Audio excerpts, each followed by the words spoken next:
पहले आज पहली खबर का आगाज और खबर जो आज करते हैं वो करते हैं जी, बड़ी दिलचस्प और अहम खबर है क्योंकि मामला पंचायतों को लेकर है। यानी 3 टायर पंचायती निज़ाम हमारे सामने है।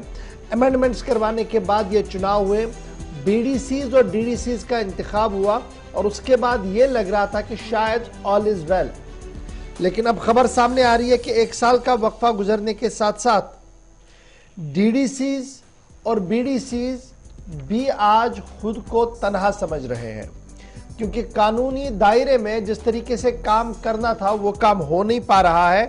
और 1 साल मुकम्मल होने के बाद डीडीसीज आज तक भी प्लानिंग के साथ साथ कई अहम तरीन स्टैंडिंग कमेटियों को बनाने में अक्सर इलाकों के अंदर नाकाम हुए हैं।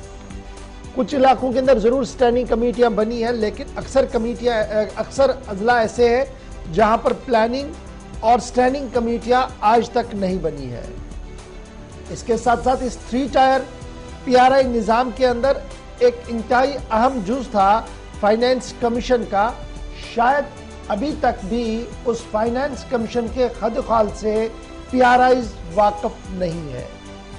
मरकजी वजारत दाखिला की तरफ से मौजूदा कानून के अंदर तरमीम की गई थी। यूनियन मिनिस्टर फॉर होम की तरफ से बाज़ाब्ता तौर पर कई तरमीमें जम्मू कश्मीर पंचायती राज एक्ट 1989 में की गई थी, जिसके बाद जम्मू कश्मीर रिऑर्गेनाइजेशन एक्ट को अडॉप्ट किया गया और बाज़ाब्ता तौर पर उस अडॉप्शन के साथ साथ कई तरमीमों को सामने रखा गया। और उन तरमीमों के अंदर एक बड़ी बात यह थी कि एस्टैब्लिश किया जाएगा जी डीडीसीज जो हो गए, यानी डिस्ट्रिक्ट डेवलपमेंट काउंसिल्स, वो बन गए। उसके बाद डिस्ट्रिक्ट प्लानिंग कमिटीज को बनाना था और प्लानिंग कमिटीज के साथ साथ स्टैंडिंग कमिटीज के क़याम को भी हरी झंडी देनी थी। दोनों चीजों में अक्सर देखने को मिला है कि वो चीजें आज तक नहीं हो पाई है। और ये जो स्टैंडिंग कमेटियों का रोल रहता है ये बड़ा इंपॉर्टेंट है, क्योंकि फाइनेंस कमेटी के साथ साथ स्टैंडिंग कमेटियां पब्लिक वर्क्स की देख लीजिए, हेल्थ की देख लीजिए, एजुकेशन की देख लीजिए, सोशल वेलफेयर की देख लीजिए, ऐसी चीजें हैं जो पंचायतों को बाइख्तियार तो बना ही रही थी, उनके पास ये इख्तियार तो थे, लेकिन इन्हें और ज्यादा स्ट्रीमलाइन करने के लिए ये कमेटियां जरूरत थी। शायद ही जम्मू कश्मीर के हर जिले के अंदर ये कमेटी होगी। 1-2 जिलों में थोड़ी बहुत ये हलचल जरूर देखने को मिली है, रेस्ट इस तरीके का अभी तक भी नहीं बना है। और जब ये नहीं बन पाया और फाइनेंस कमीशन नहीं बन पाया तो डीडीसीज और बीडीसीज ने अब सवाल उठाना शुरू किया है। और डीडीसीज और बीडीसीज का मानना है कि आज जब पीआरआईज मौजूद है, बीडीसीज डीडीसीज मौजूद है, लेकिन तब भी अफसरशाही अरूज पर है और डिप्टी कमिश्नर्स के जरिए से हर फैसले को अमलाने और हर फैसले को हतमी शक्ल देने की कोशिश की जाती है। इसको जरा मजीद समझते हैं जी, क्या वाकई तौर पर खबर यही है जो हम आपको बता रहे हैं, या इस खबर के साथ साथ कुछ और पहलू भी हैं जिन पहलुओं को समझने की जरूरत है। सीधे चलेंगे श्रीनगर, जहां से Irfan Manhas vice chairman DDC Shopian हमारे साथ हैं। कुछ और लोग भी ज्वाइन करेंगे, उनकी बात को भी हम जरूर सुनने की कोशिश करेंगे। बहुत बहुत शुक्रिया इरफान हमारे साथ ज्वाइन करने के लिए। बड़ा इंपॉर्टेंट मामला आज है। इतवार की सुबह जब हम तरक्याती मंसूबों की बात करते हैं, जब हम बड़े प्रोग्रामों की बात करते हैं तो बड़ा खूबसूरत दिखता है, बड़ी तस्वीरें अच्छी होती है, लेकिन जब ग्राउंड रियलिटी को चेक करते हैं तो पता लगता है कि अफसरशाही अभी भी शबाब पर है और उसी अफसरशाही के शबाब पर होने की वजह से बुनियादी ढांचा हर दिन गुजरने के साथ कमजोर हो रहा है। गवर साहब, पहले तो बहुत बहुत शुक्रिया कि आपने प्रोग्राम में दावत दी है और आप सबको मेरी तरफ से नए साल की बहुत बहुत मुबारक। जैसा कि आपने बोला कि ये बहुत ही एक इम्पोर्टेंट टॉपिक है। देखिए, अब होते होते 1 साल हो चुका है जी। तो पहले तो सुनने में ये मिलता था कि नया सेटअप है, इसमें टाइम लगेगा, हर एक चीज जो है आहिस्ता आहिस्ता जो है खुद ही फॉल इन प्लेस हो जाएगी। तो नए सेटअप को सेटअप करने में भी बहुत दिक्कतें आती हैं। अब आप देखें तो 1 साल तो बीत गया है और जो चीज हम पहले दिन से बोलते आ रहे हैं कि कहीं ना कहीं अभी भी हम डीडीसीज को किसी भी तरीके से ना तो ये बताया गया कि आपकी जुरिसडिक्शन क्या है, ना तो ये बताया गया कि आपके रोल्स एंड रिस्पॉन्सिबिलिटीज क्या है, ना तो अभी तक ऑन पेपर हमें ये दिया गया है कि आपकी जो अथॉरिटीज हैं वो क्या है। तो सबसे बड़ी इसमें जो दिक्कत है वो ये है कि आपने खुद देखा होगा कि इन गवर्नमेंट ने खुद एडीडीसीज का जो है हर डिस्ट्रिक्ट के लिए एक एक एडीडीसी को जो है तैनात किया गया था जी। और वो एडीडीसी जो है वो उनको बोला गया था कि आप एक्ट करेंगे as chief executive officer of district development council ji. तो जो उनका रोल था वो था कि जितना भी डिस्ट्रिक्ट डेवलपमेंट काउंसिल के थ्रू जो काम होगा, जो भी डिस्ट्रिक्ट के डेवलपमेंट का काम होगा, वो सारा उनके थ्रू एग्जीक्यूट होगा। लेकिन उनको तो ताक पे रखा गया है, एडीडीसीज का तो कोई रोल ही नहीं कहीं दिख रहा किसी भी डिस्ट्रिक्ट में। मतलब कहीं कहीं हो सकता है कि कोई एक आध डिस्ट्रिक्ट ऐसा हो जहां पे कन्फ्रंटेशन करके या एक दूसरे के साथ में आपको पता है कि मसल पावर यूज करके ऐसा किया गया हो। लेकिन मैक्सिमम डिस्ट्रिक्ट्स में ये हालत है कि अभी तक जो है ये काउंसिल जो है डिफंक्ट है मेरे हिसाब से, क्योंकि इनका कोई रोल ही नहीं है। अभी जो भी काम चल रहा है वो गवर्नमेंट जो डायरेक्टली है वो हमारे जितने भी डिस्ट्रिक्ट्स हैं थ्रू डिस्ट्रिक्ट कमिश्नर्स करवा रहे हैं। हमें तो ये तक भी बोला गया था कि जब आपकी काउंसिल क्रिएट होगी तो आपकी काउंसिल के अंदर जो है कम से कम 26 से 28 डिपार्टमेंट जो है ट्रांसफर होंगे और वो आपके अंडर काम करेंगे जी। तो आपने ही डेवलपमेंट का काम करना है। और जो डीसी साहब होंगे they will be more of like a district magistrate of the district, जैसे कि कलेक्टर होते हैं। और जो आपके एडीडीसी साहिबान होंगे वो आपके डीसी साहब के रोल जो है अदा करेंगे इन काउंसिल्स के लिए।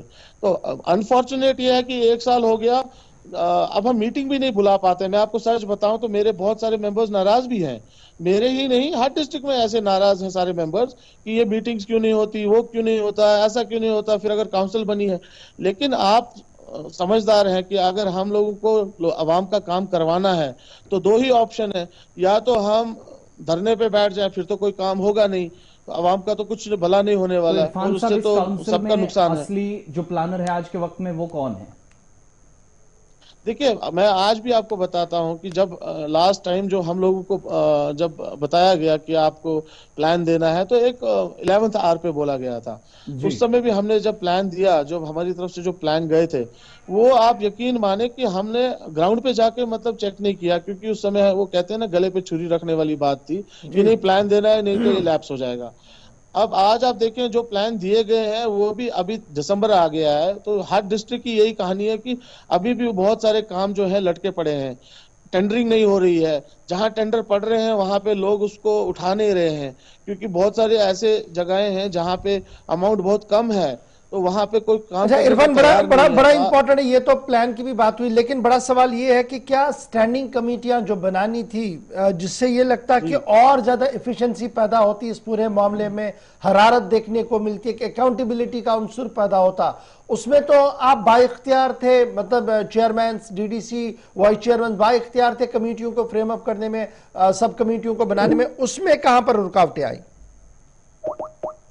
बात है जब आपकी मतलब ओपनिंग भी ठीक ना हो, मतलब आप ऐसा समझ लें कि आपकी ओपनिंग भी ठीक नहीं है, आपका जो मतलब पहला जो बैट्समैन है उसको यही नहीं पता कि बैटिंग किस तरीके से करनी है, तो मैच का आगे हाल होगा, आप समझ सकते हैं। तो यही हाल हमारा है, कहीं ना कहीं हमें ऐसा मतलब पता ही नहीं है ना, अभी जुरिडिक्शन का नहीं पता, हमें रोल रिस्पॉन्सिबिलिटीज का नहीं पता, हमें ये नहीं बताया गया कि एक्चुअल में आप लोगों के अथॉरिटी है क्या। हाँ, जो हमें वर्बली बोला गया है वो यही तो बोला गया था कि आप you will be running the district, आप तो एक तरीके से चेयरमैन और वाइस चेयरमैन होंगे और जो आपके मेंबर्स होंगे, जो ये आप कमेटी की बात कर रहे हैं, जो कि 5 कमिटीज बननी चाहिए थी, standing committee for finance, standing committee for development, standing committee for अपने पब्लिक वर्क हो गई, स्टैंडिंग कमेटी फॉर हेल्थ हो गई, स्टैंडिंग कमेटी फॉर वेलफेयर। तो ये सारी कमेटी जो है तब तस्वीर में आती जब आपको एक फ्रेमवर्क पता होता और उसके अंदर ही बाद में उसका वर्किंग कल्चर पता होता। अभी तो ऐसा हो रहा है ना कि जो भी मीटिंग्स हो रही हैं, जो भी प्लान्स हो रहे हैं, जो भी डिस्कशंस होते हैं, जो भी स्कीम्स होती हैं, जिस तरीके का भी कोई भी गवर्नमेंट काम हो रहा है वो सब वीसी के थ्रू डिस्ट्रिक्ट कमिश्नर्स और एलजी एडमिनिस्ट्रेशन के बीच में हो रहा है। उसमें हमारा तो कहीं मतलब दूर दूर तक उनको हम उसमें कहीं फ्रेम में नहीं है। अब रहा बात ये कि हम काम कैसे करवा रहे हैं, हम वही है कि मतलब थोड़ा जाके मिन्नतें करके ये करके वो करके, क्योंकि अवाम का मसला है, हमने आवाम से वोट लिया है, हम चुने हुए लोग हैं, तो हमारे पास ऑप्शन क्या रह जाता है? अगर हम कन्फ्रंटेशन करेंगे तो यहाँ तो कुछ काम ही नहीं होगा, वो तो आप भी जानते हैं।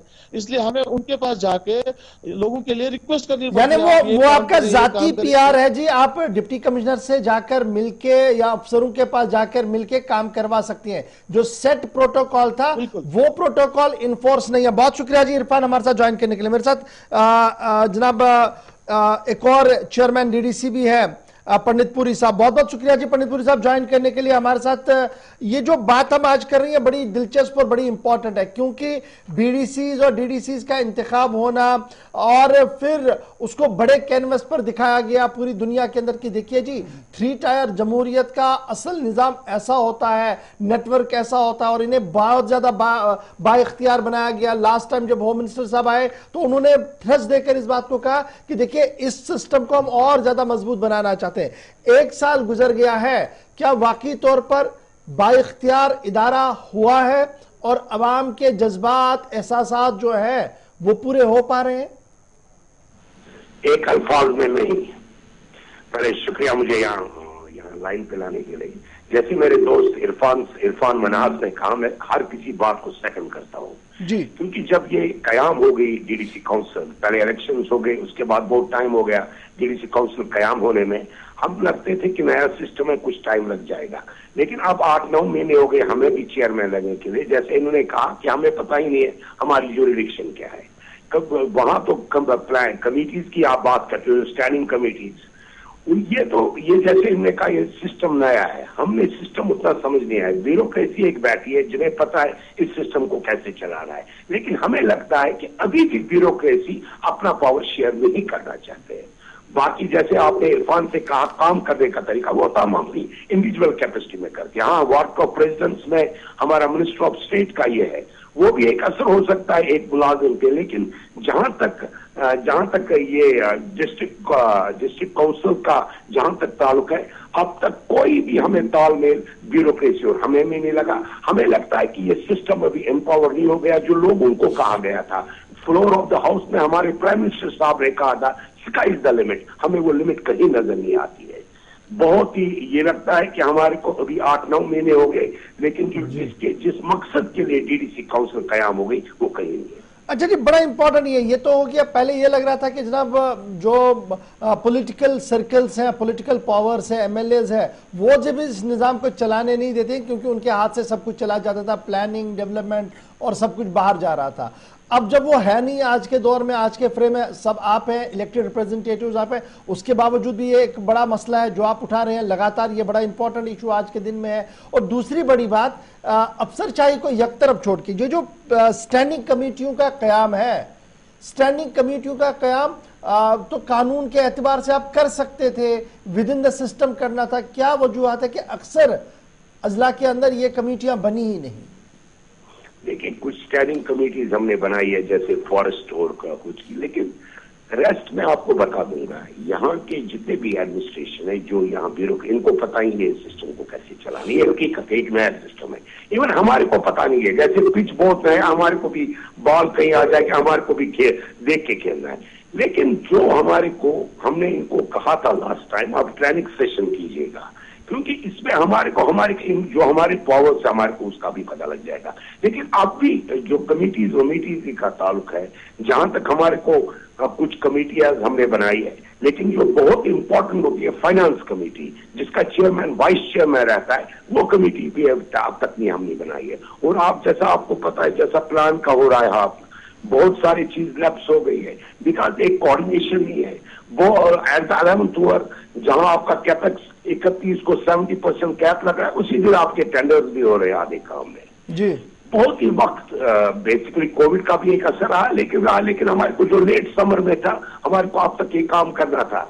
आप देखते हैं इंशाल्लाह, अब कोशिश है इंशाल्लाह क्यों, लेकिन अब हमने भी डिसाइड किया, जितने भी चेयरमैन हैं, हम लेफ्टिनेंट गवर्नर साहब से मिलेंगे, हम बताएंगे हमारे को जिस मकसद के लिए बनाया, हमें कहीं नहीं लगता है कि वो मकसद के लिए बना। बहुत बहुत शुक्रिया जी पंडित पुरी साहब हमारे साथ ज्वाइन करने के लिए। नॉर्थ और साउथ दो वाइस चेयरमैन को आज इंतखाब हुआ था जी, और चेयरमैन और वाइस चेयरमैन का इंतखाब किया गया था सिर्फ इसलिए ताकि सूरत हाल जिस तरीके की पेश की गई थी, जो बड़ी तस्वीरें और होर्डिंग्स लगाई गई थी, क्या जमीनी सूरत हाल भी वही है?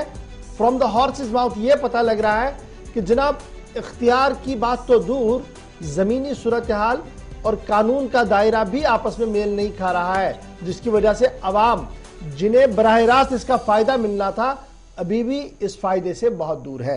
तो इस उम्मीद के साथ कि आने वाले दिनों में निजाम बेहतर हो और जो तहरीर किया गया है उसे अमलाया जाए तो हो सकता है कुछ चीजें बेहतर भी हो। बढ़ते हैं।